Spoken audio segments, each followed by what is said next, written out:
All right, so I'm going to share some thoughts just that have been sort of rolling around in my head the last couple of days, probably. I was reading the parable of the prodigal son the other day, right? And if you're like me, you've probably heard, 100 sermons on the prodigal son and different, applications and what it means and all that stuff. So I'm not going to get into that because that's not really my point. But there is one point about that story, because that's what a parable is. It's a story that I want to point out.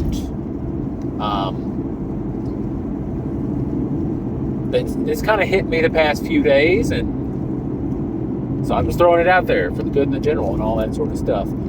That point is this, simply. If we look at the parable of the prodigal son, there's lots of things people like to focus on. But here's the one I want to focus on right now. Here's the thing that's been just kind of bouncing around up here. And that is simply this. One of the lessons we learned from that story, from that parable, simply put, is this. That whatever you have done, whatever mistakes you have made, whatever sinful thing you've fallen into, whatever your problem is, right? And we all have those. We all have our hurts, hang-ups, habits, struggles. We've all got them. Anyone who claims they don't have them is lying. So there's theirs, I guess. But whatever it is, and it doesn't matter, because if you look at what the prodigal son in that parable did in context of the time period and the culture that it was in, he'd hit pretty much rock bottom as far as you could go. Because when he asked for his inheritance while his father was still alive, in that culture, he was basically saying, look, you're dead to me. I just want what's mine. Which is a pretty insulting thing to say to your parent, right? Especially when, one of the commandments of their religion, of Judaism and of their culture was to honor your parents, to take care of them, that sort of thing. So that's a big one. And then if you look at where he ends up at the very end of his freedom, right? He was feeding some dude's pigs and was jealous of the slop the pigs were eating. Now, even in our culture, that's kind of like, wow. Most of us have never looked at pig slop and thought, man, that looks tasty, right? So that's bad. But if you know a little more about the Jewish culture, to their religion, to the Jewish law, a pig was an unclean animal.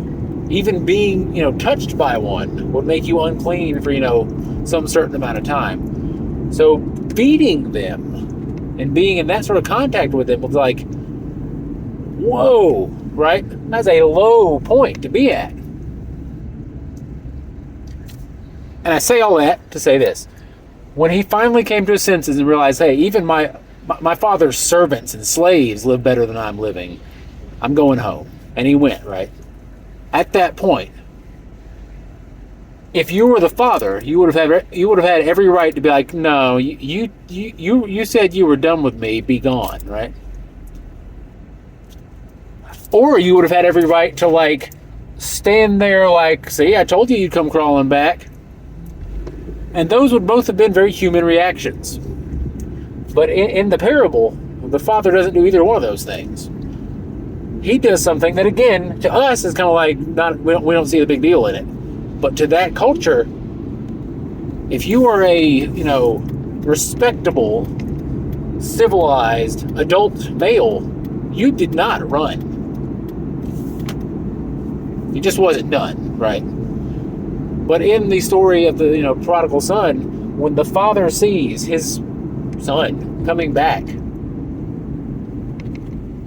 not knowing what he had done, but could probably assume he, hit a pretty low point if he was coming back. He didn't just wait for him. He didn't just slowly walk towards him like he had all the time in the world. He took off running. So I think the lesson that's been sort of popping around in my head and that I wanted to share is simply this. No matter what you've done, no matter what mistakes you've made, no matter what your struggle is, was, or will be, God's saying, hey, come on home. I got this. You nor I do not have, we do not have the capability to out-sin God's grace. Now, as Paul says, that's not an excuse for us to sin more, right? But it is a realization that whatever you think you've done that's so bad, God says, look, I got this. Come on home. So that's the little sermonette, whatever you want to call it, that I've got for everyone today, is whatever you've done, stop hanging on to that and go hang on to Jesus. Because if he sees you coming back, he'll come running. And at some level, that applies on earth too, so to speak. You know, if you're a kid who has, you know,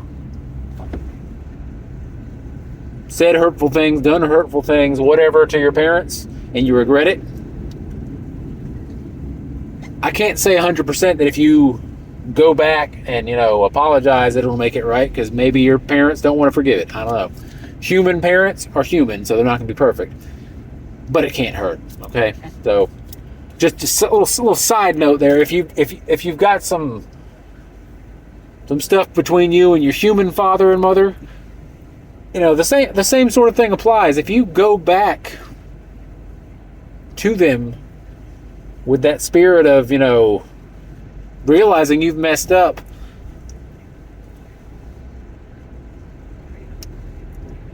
now if you go to the Heavenly Father with that spirit, 100% he'll come running to meet you and to celebrate your return. So that is the thought for the day. That is what I've been mulling over. So y'all have a great, well, this is evening for me now. I'm heading home from work. But whatever time it is when you're listening to this, watching this, you have a great, you know, day, morning, night, evening, whatever.